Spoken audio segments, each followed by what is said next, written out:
penjelasan tentang salaf, Masya Allah kita merasa gembira, kita merasa senang mengikutinya, kita juga mantap mengamalkannya. Tapi besok siapa yang menjamin?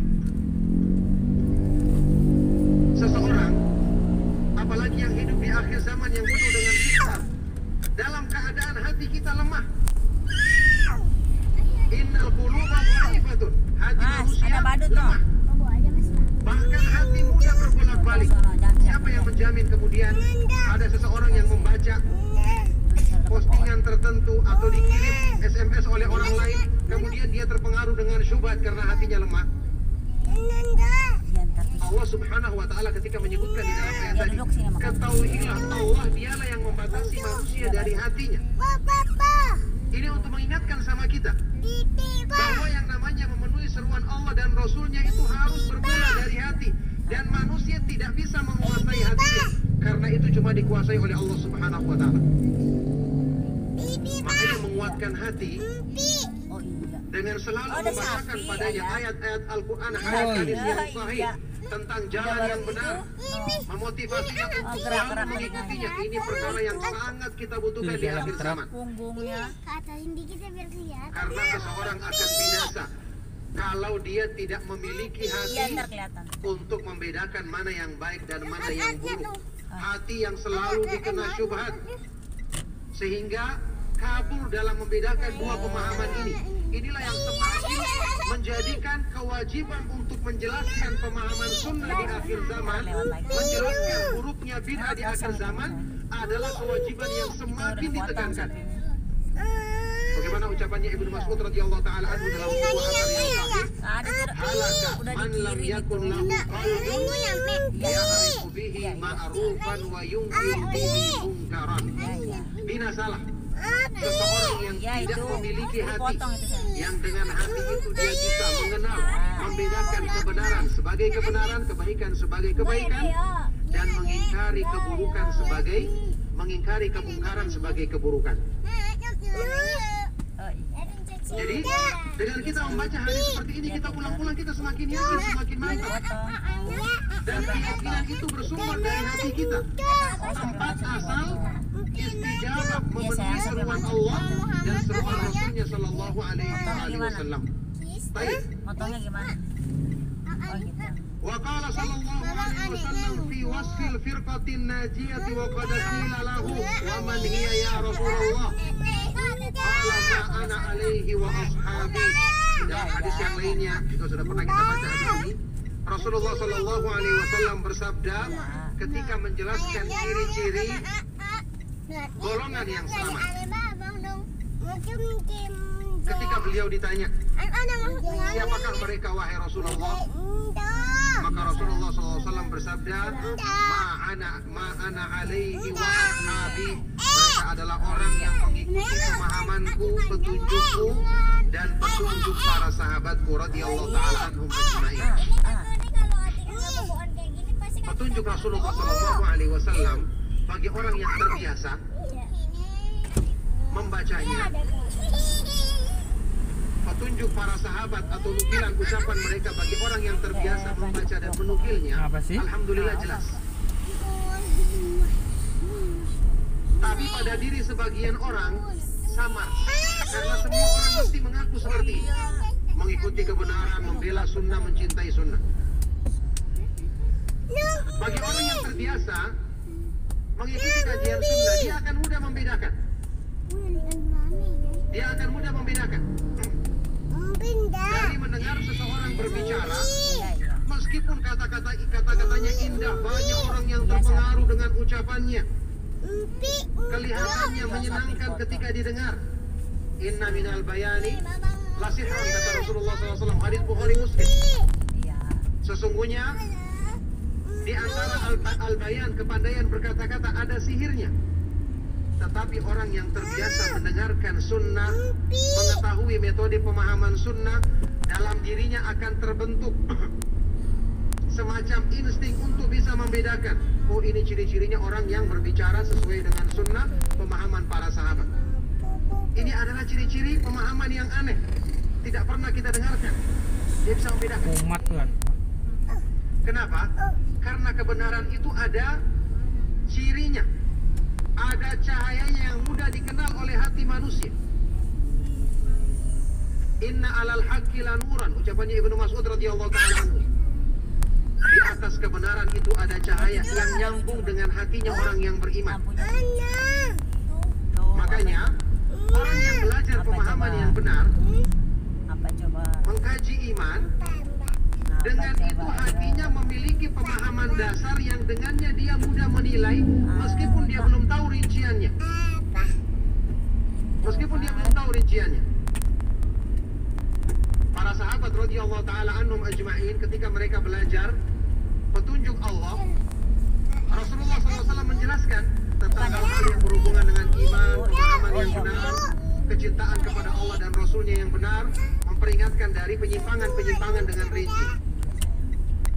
Setelah itu Al-Quran turunnya perlahan-lahan, tidak sekaligus turun. Maka mereka belajar dari iman, kemudian belajar dari Al-Quran. Ini disebutkan di dalam sebuah athar yang sahih dari sahabat yang mulia Hudzaifah ibn Yaman radhiyallahu ta'ala anhu. Beliau mengatakan, Innal amanata nazalat fi jazri qulubir rijal. Sesungguhnya iman itu masuk ke dalam lubuk hati manusia, tentu dengan pengajaran-pengajaran yang menukil dalil tentang iman, pemahaman umum agama yang benar. Tsumma nazala al-Qur'an, setelah itu Al-Qur'an turun. Fa'alimu minal imani tsumma alimu minal Qur'an. Maka mereka mendapatkan ilmu dari iman, kemudian mendapatkan dari Al-Qur'an. Apa maksudnya? Kita semua ketika belajar membentuk pemahaman dalam diri kita. Oh, inilah metode salaf. Ciri-cirinya seperti ini. Nukilan-nukilannya jelas. Kita dengarkan sebuah ceramah. Ceramahnya rame. Banyak orang awam mengikutinya. Penasaran, mungkin kita dengarkan. Dari ciri-cirinya kita sudah bisa tebak, oh ini kayaknya bukan salaf. Ini kayaknya tidak sesuai dengan metode salaf. Ini tidak seperti yang saya biasa dengarkan. Sudah ada kepekaan di hati kita untuk menilainya. Ternyata kemudian kita pulang buktikan, kita buka dalilnya, apa yang diterangkan tadi, yakin kita betul ternyata dari awal insting hatinya sudah mengatakan ini bukan sesuai pemahaman salaf. Setelah pulang dia buktikan dengan melihat dalilnya, ternyata banyak keterangan-keterangannya yang menyimpang, tidak sesuai dengan sunnah. Masya Allah, ini manfaatnya orang belajar manhaj salaf. Antum ketika menilai sesuatu, kadang-kadang ya mungkin pernah kita pelajari atau belum, tapi rincian masalah agama kan kita tidak mesti kuasai semua. Mungkin pernah kita kaji, kita lupa. Setelah kita murojaah kembali, baru kita ingat.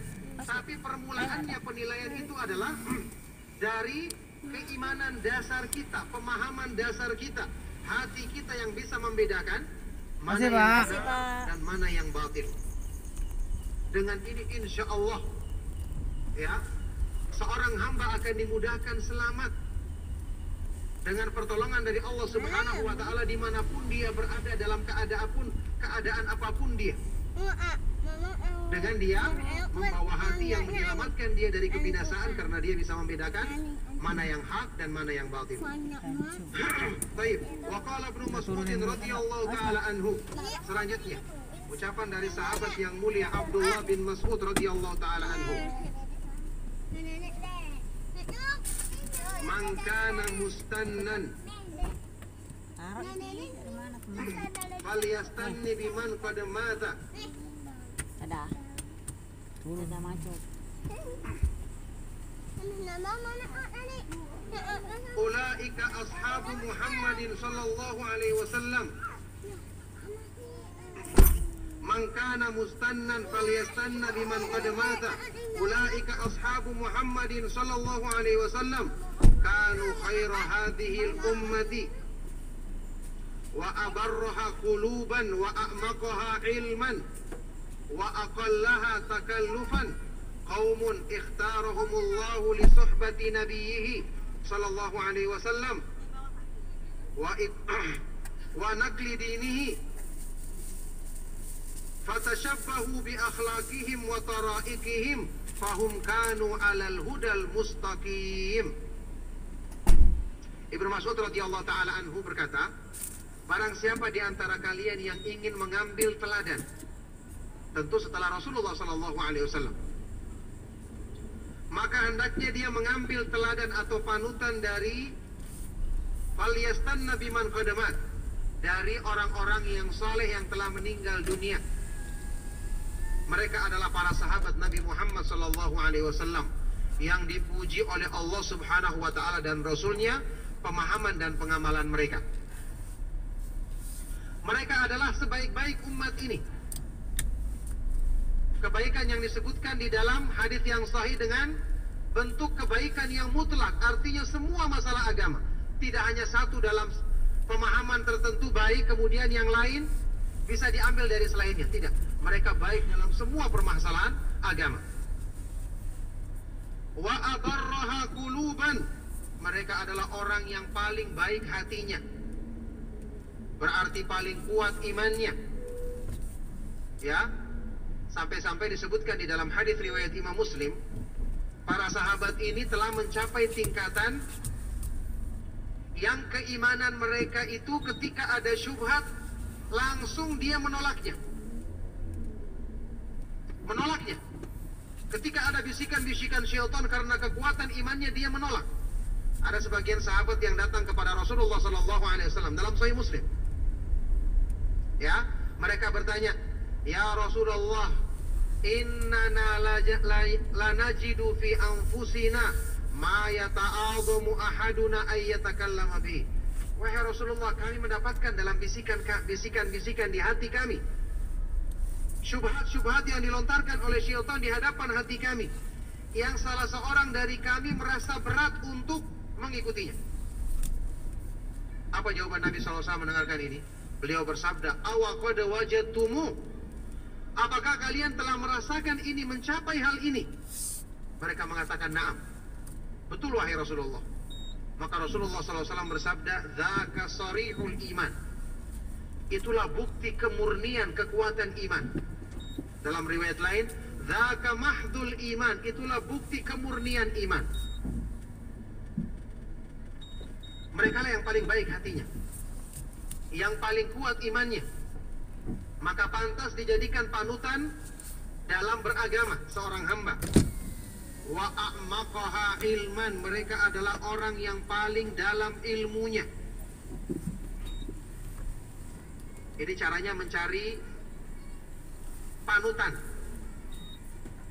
mencari guru tempat kita mengambil ilmu agama. Ciri-ciri seperti ini yang harusnya dipenuhi. Wa aqallaha takallufan, dan yang paling sedikit sikap memberat-beratkan dalam urusan agama. Para sahabat itu jauh dari sifat gulu, ekstrim dalam beragama. Yang paling sedikit mereka selalu mengamalkan dalil dengan benar, karena asal dari hati mereka sudah selalu mudah untuk diajak mengikuti petunjuk Allah Subhanahu wa Ta'ala dan Rasulnya.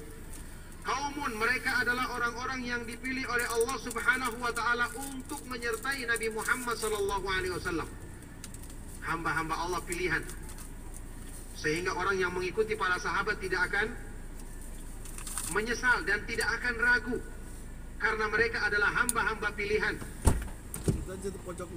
untuk menyertai Nabi Muhammad SAW dan menyebarkan agamanya. Fatashabbahu bi akhlaqihim, maka serupakanlah dirimu dengan akhlak mereka dan ikutilah jalan mereka. Fahum kanu alal hudal mustaqim, karena sesungguhnya mereka di atas petunjuk yang lurus. Inilah para sahabat radhiyallahu taala anhum ajmain. Makanya dalam urusan agama, apapun yang ada dalam pikiran kita, memikirkan sesuatu, menganggap baik sesuatu, atau perasaan kita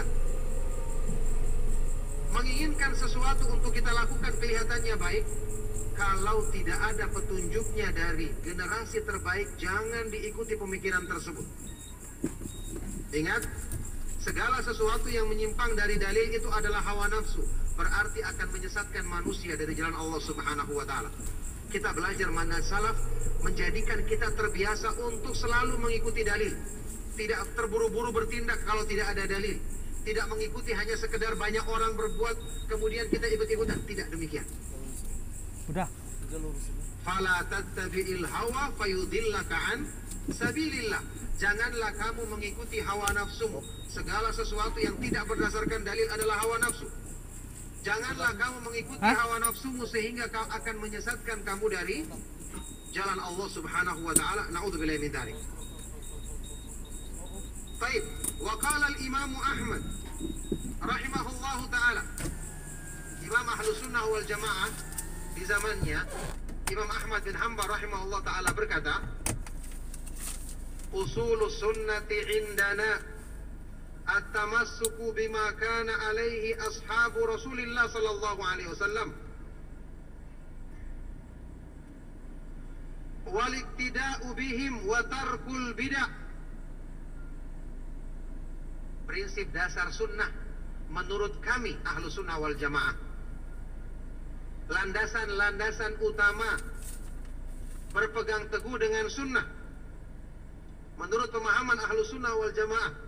Yang pertama adalah at-tamassuk, berpegang teguh dengan pemahaman dan petunjuk para sahabat Rasulullah SAW, serta al-iktida'u bihim, meneladani mereka dan meninggalkan perbuatan bid'ah. Tamasuk, berpegang teguh, ini harusnya mencakup semua permasalahan agama. Kalau kita ingin selamat, kalau kita ingin masuk ke dalam golongan orang-orang yang walladzina taba'uhum bi ihsan, mengikuti mereka dengan kebaikan, bukan cuma dalam urusan-urusan ibadah saja kita ikuti mereka, dalam menuntut ilmu, dalam memilih guru, dalam bersabar menghadapi, mempraktekkan, memahami dan mengamalkan sunnah, menghadapi penentangan-penentangan manusia, semua kita ikuti. Ini namanya ittiba yang sempurna. Inilah artinya alladzina taba'uhum bi ihsan, orang-orang yang mengikuti mereka dengan kebaikan, seperti yang sudah kita bahas di pertemuan-pertemuan yang lalu. Ya, makanya diungkapkan di sini berpegang teguh dengan petunjuk mereka dan meneladani